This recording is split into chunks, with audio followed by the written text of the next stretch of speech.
What's up, guys? It's Brandon Reed with the Brandon Reed Rolling Series, wrestling for BJJ rounds. Hopefully, I'll get some purely BJJ rolling videos out there.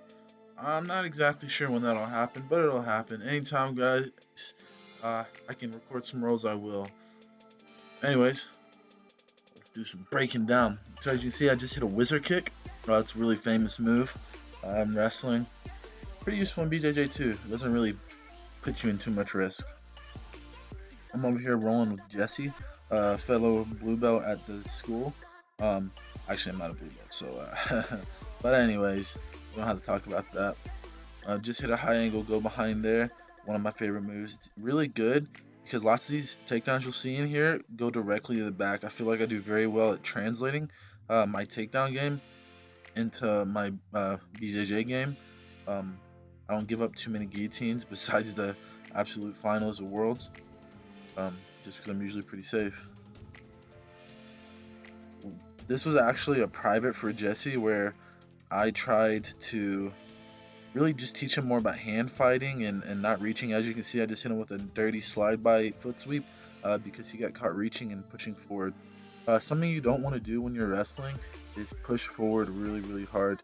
When you do that, you tend to really put yourself in danger, especially for the moves like slide bys or headlocks. Um, a big thing here that you just saw too is Jesse. He leaves one foot super heavy forward and he doesn't really move, so it's very easy for me to shoot low singles and ankle picks. Another great technique that I'd really suggest you guys to try out is the short drag. I actually don't think it's a great position for jiu-jitsu to be stuck in a front headlock. So if you do get stuck in a front headlock, before a guy gets the chance to guillotine you, a short drag is a great way to escape that position. Unless they've already sat to their butt and got the foot over the back. In that case, you really just need to try to get into your back post on the knees and get it around. Something you can see here that Jesse's still doing really bad is leaning forward and reaching with both hands. We just actually drilled post double legs, and I told him, hey man, if you're reaching with both hands, you're gonna get shot on. It's okay. It takes time.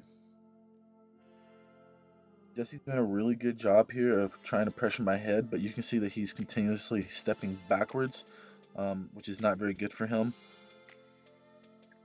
The more you step backwards, the heavier your feet are, and also the chances of you getting hit with some intentions are giving me advantages are pretty high in wrestling. You'd be lots of stalling.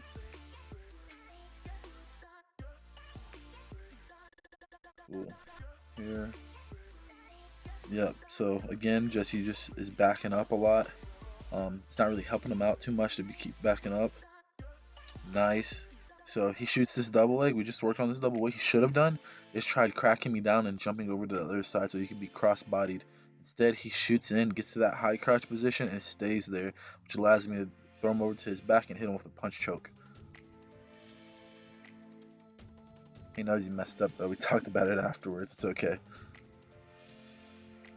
Yeah. The only time I would suggest using both your hands in any of these positions is when you're trying to post or snap. Never hang. Well, there's I go trying to do a Roberto Cyborg foot sweep. Don't really know why I've been trying some of those so much, but whatever. Fighting for inside position was a big thing here. If you didn't notice, I'm always trying to fight for inside position. If I can, I'll consistently have the insides with an underhook or whatever. I tried to go for a Darth stare, didn't work. That's okay. That was safe.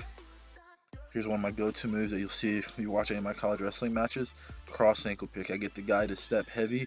He thinks I'm usually going to attack one side. He steps hard on the other. I go ahead, pull that head down a little bit, and cross ankle pick. Here's me going for a shit armbar. Um, but it's okay. It's fine.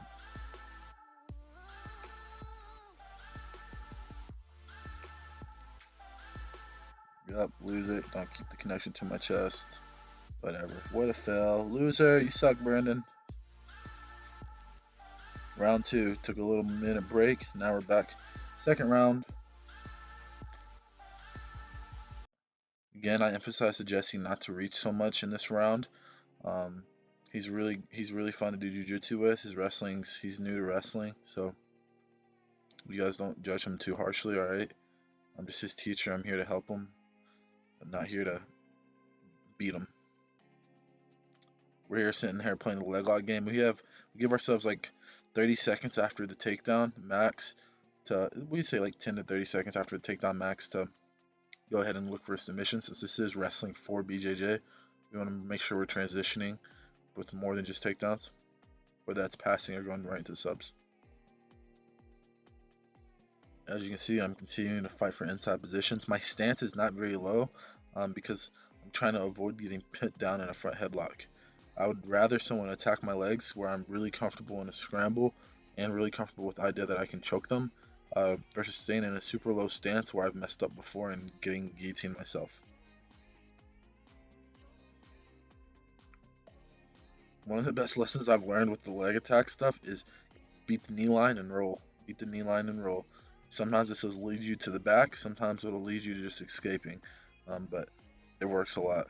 Hiding that hill, big thing too.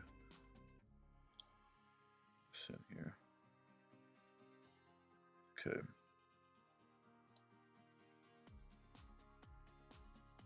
Yep, I go ahead. I've been working. This has been one of my go-tos recently. Is this knee pull sweep single. Jesse did a really good job of jumping into a knee bar, but I'm pretty good here. So I just lock those legs together into like a triangle or figure four, and then I hit my truck roll. Probably one of my favorite transitions to the back. You'll probably see it a couple more times in this video. Once I've secured the back, we just get up. Once again, I'm fighting for hand positioning, trying to make sure I have dominant grips here. Jesse's making kind of a big mistake here by reaching over. This is going to allow me to attack his back leg. He doesn't really do a very good job of protecting himself here, and we've talked about it, and that's okay.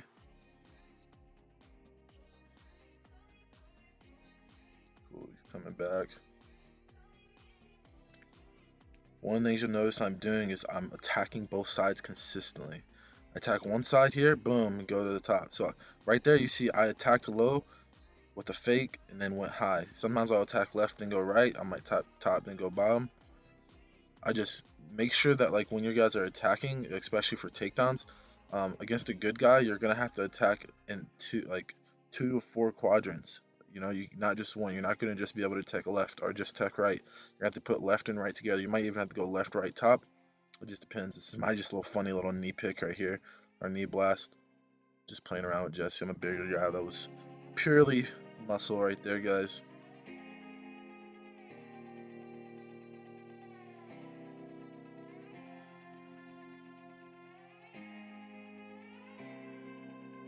Trying to get a straight arm lock here. Kind of suck at this stuff though, but trying it out, right? I encourage you guys to just try stuff. From here, Jesse kind of made a mistake by rolling with me, giving me the rolling arm bar, corkscrew arm bar.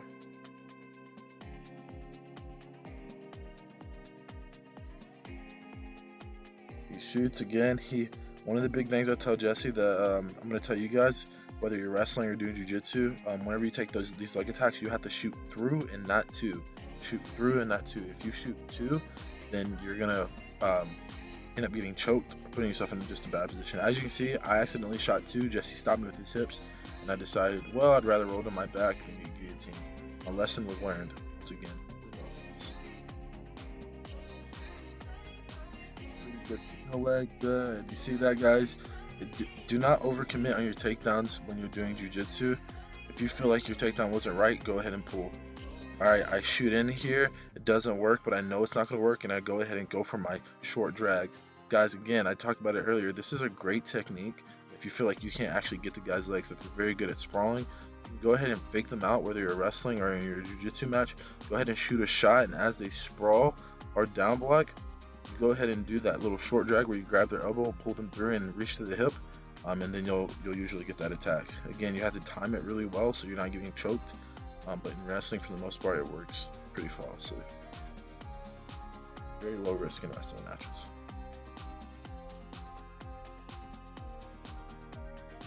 Once again, Jesse's just shooting two. It's kind of putting him in a very bad position here. I'm I'm gonna go ahead and go back to that high angle right there, try to capture so I can go for a truck. I'm not doing a great job of passing right there. I should have hooked that top leg, but I didn't. Right here, I go and try to saddle him or do a chair sit, back take. I'm seeing it's not working, so I flip my hips and hit the truck instead. Thanks, guys.